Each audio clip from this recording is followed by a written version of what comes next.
take your time. The outside is not going anywhere. Running, walking is not going anywhere. So take your time and find pockets of joy in the process. It is so easy to get down on yourself or to get frustrated during a run or during a walk, but there's always tomorrow. There's always the next run or walk. There's, always 2 weeks from now, but find the joy in every single step that you take, because some people are really fighting to take those steps and can't. So how can you show yourself gratitude in those moments just to keep going? Welcome to the Safe Space Running Podcast, where we're here to encourage, empower, and enable. I am truly so happy to have today's guest on, Alex. Alex, how are you doing? I'm doing good. Good. I think we got to formally meet down at the Selma to Montgomery Relay. I think we all was being greedy, if I'm not mistaken. I forget what chicken spot it was. Yes, it was a chicken spot. It was packed too. It was pretty good, but it was such a pleasure to meet you. Before we dig into the nitty-gritty of the conversation, what do you have planned on your race calendar? Do you have any big goals? Do you have anything that you're shooting for this summer /fall season we're going into? I have some big things that I'm trying to do. I'm getting back into racing. I kind of took the first half of the year off. So now I'm revving up my training and hitting some ultras this fall. Shoot. Yes, okay. So I'm excited. I have a 24-hour race on the schedule and a 36-hour race on the schedule. So the goal is to just go until I can't go anymore. Oh my, I'm tired hearing that. 24, that is crazy. I know. Oh it's my crazy. goodness. I know. So what got you to decide to do that? I mean, I say that like it's a terrible thing. For me, it's just hard to fathom. But yeah, what was your reason for it? I mean, I think like after I started and did my first marathon, I was like, this was great, but like I need something else. I need to challenge myself in another way, and I need a way to like show other people that like, yeah, this is hard, but hey, there's not a lot of Black people in the ultra space. So how can I get familiar with that? And really just like, let's just try it, see what happens. And I did it and I loved it. And now I don't want to say hooked because I did take a year off from it, but yeah. I like it. I'm excited. See that you can't go wrong with that answer. If you like it, you like it. That's right. Running should be joyous, and like I said, as long as you bring in you joy, I think we're in a good place. That sounds like a good time. Well, to kind of dig into the start of the conversation, for those who are not aware, Alex is part of many different projects and programs at this point in time. I don't even know where to start to list that, but she is the Director of Event Mgmt from start to finish. She has a leadership role in helping with races with Mad Miles. She's a run coach with Forward Motion. The list goes on and on and on. But the one thing that stuck out for me was that, we have plenty of race directors that are out there. And again, you are event director or event manager, but you also do race directing for various races in your area. And it's always good to see people of color in those positions. And like I said, I know we've interviewed Tess, who's down in Atlanta for, running nerds and the race and things like that. So I wanted to pivot that question first to start and ask you, you've been in that space for quite some time, and you've seen more most likely than a lot of us who are, we're on one side as, participants. But from the race director perspective, how important is it for you to have that representation as a colored woman in the race director space? Where for me, I haven't seen too many like that, and it makes me happy to see that representation out here. So why is that important for you? Yeah, definitely. It's important to me because as a participant, I feel more seen at races that have women in leadership and have people of color in leadership, just because I know that our experiences are different than our counterparts, and we will be considered and appreciated. And, little things just like the music that's played at an event, the things that the photographers are looking for, sponsorships, all of the little pieces that people don't immediately think about changes if you are a person of color. And having my perspective and my experience as a runner and as a Black woman, I think has changed how races are run here in Charlotte. And I think that has led to significant growth for people of color to get involved because they do feel seen. I love that. And I think we talk about it all the time here in the podcast, and we'll never stop talking about it. Representation always matters. Yeah. It's whether you're on the front line and you see people who look like you, who dress like you, have my hair looking a mess, but have the same hair that I do. Yes, yeah. For those of you watching, don't judge me. It's been a rough week. Don't judge me. Same. But just seeing that representation, especially at a leadership perspective or that race director perspective, it's so refreshing to see. It's so encouraging to see, because it makes me feel like, as a participant, that the things that matter to me are incorporated as part of that, which kind of leads me into my next question for you, which kind of digs deeper to what you've already alluded to. When you're planning for races, whether it be for, start to finish, or for Mad Miles, or for other organizations, describe to us the details that go into that, to not only to ensure that the race is done in in an excellent manner, but that people are represented accordingly in those logistics. Yeah. I always start with asking my team, my clients, everyone involved, what is the goal here? What are we trying to accomplish? How are we trying to leave people? Do we want people to leave better than we found them? Yes. So how can we make sure that every single person that comes to an event feels seen, feels invited, feels appreciated? And once you kind of break through that first conversation, then we can start planning things logistically. But I like to lead with what people in the business don't love to, which is feelings, and really considering the participants, because at the end of the day, if people don't come to your race, you don't have a race. So how can we make sure that the people that are coming are appreciated and feel loved and cared for? And then from there, we can do all the non-fun stuff like the permits and the water and, But I try to lead people first. That's just kind of how I've always been taught to do everything in my life. So that's what I like to do. I'd love to hear that perspective. I don't know if I've heard that often. Like, I've helped a couple different community things here, but I think oftentimes running is such a, it's weird to say. It's like it has feelings are so incorporated to it, and there's so much emotion. There's so much.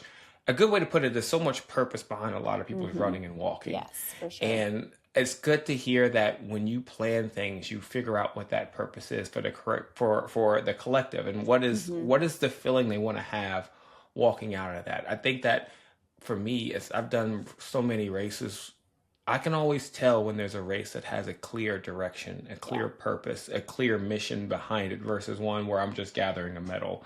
Yeah. And those always have spoke loudest to me. And not only are you doing these race directs, actually, before I even go to that question, let me ask you this one, because I love where this conversation is going. So, like, can you tell me, what is your favorite race based on what we've talked about, your feelings and things like that, and not your, but like organizing the races, the purposes behind it, getting that mission established for that race, for the client or whoever it is.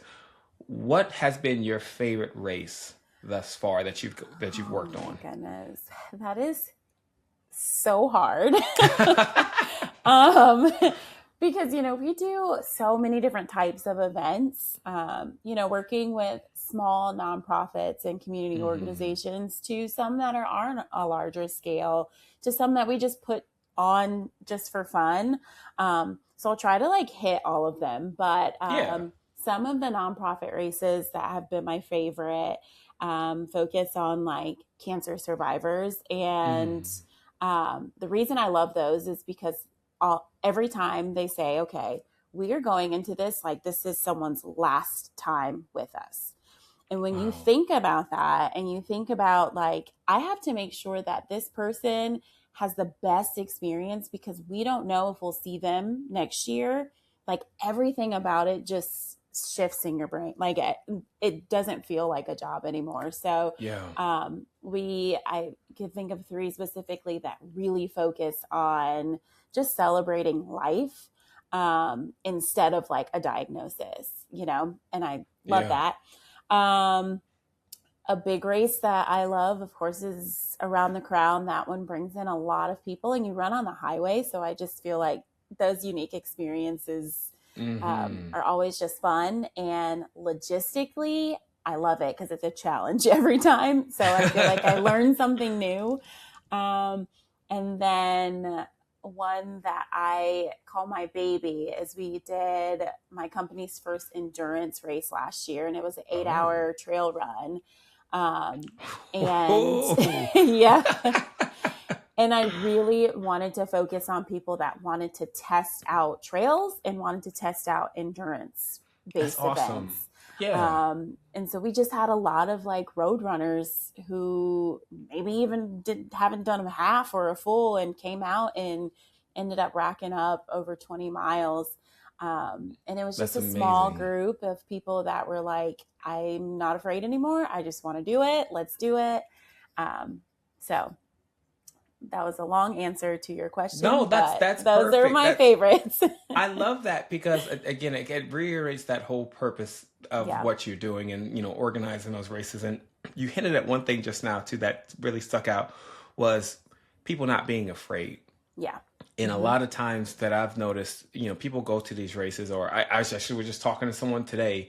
He was he was like, I want to do a 5K. Oh, when do you want to do it? I want to do it next year. I'm like, well, why next year? Why not do it now? And you get in text, you could feel that he was hesitant. He was afraid and things like that. But I love the beauty of what you've done and that purpose in those organizing those races, because it helps remove that barrier of fear. If the purpose is lined up to where the mission is, you mentioned the cancer research and things like that, that helps remove that barrier. Well, I can't do a 5K. Well, there's a purpose behind the 5K. What is the bigger reason why you go out and move? And movement is such a healing factor. I just love that the different reasons. Not to say that all the races that you do, all of them are great, I'm sure. Yes. So those who are listening, if she works on your races, all of them are great. I love them all. I love every single one. But that leads to my next question, because it doesn't surprise me that you're a run coach, because it makes perfect sense with how you do with these race organizations. And my other question to you is, why coach? You could choose to do your own races, which is fine for those who wants to go into that space. And you have, I'm sure, plenty of other things to do. I've organized at an event here locally and trying to get permits sorted out, getting porta potties sorted out. All that's a nightmare. It's a lot. You guys do well, and it's clear, but run coaching is a whole nother element. That's a personal element for a lot of people in their run journey. So why did you decide to take on that journey of being a run coach?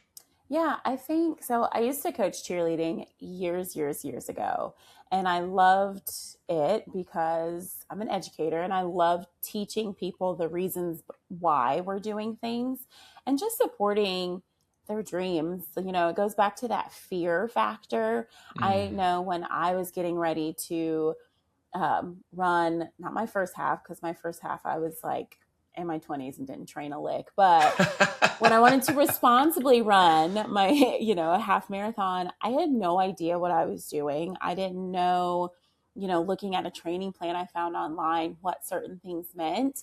And it created so much anxiety for me that I was like, I'm going to do this all wrong. I'm going to get hurt. And I really just want more people to know that if you're asking someone to help you and they agree to help you, they're really going to help you. So like, let's reduce that level of, I'm going to do this all wrong. We all do everything wrong. Like at the end of the day, we're going to do something wrong. So yes, you are going to do something wrong, but I'm here to take what you did wrong and let's talk through how we can make it better. And I just really like to introduce new experiences and support people while they are having those new experiences. So I don't know. I like cheering people on and being there for them on the good and bad times. So I think naturally I just went with it. It's when you tell more about your story, it all makes sense. You was an educator, you was a cheerleader. Yeah. If there is a definition of walking in purpose, I think you check all of those boxes. I think so too, which is great. Which goes to the next thing. I do have one more question for you, but with that though, again, I can't say it any better. Like, walking in purpose, it literally sounds like everything that you do and everything that encompasses who you are as a person reflects in the work that you do.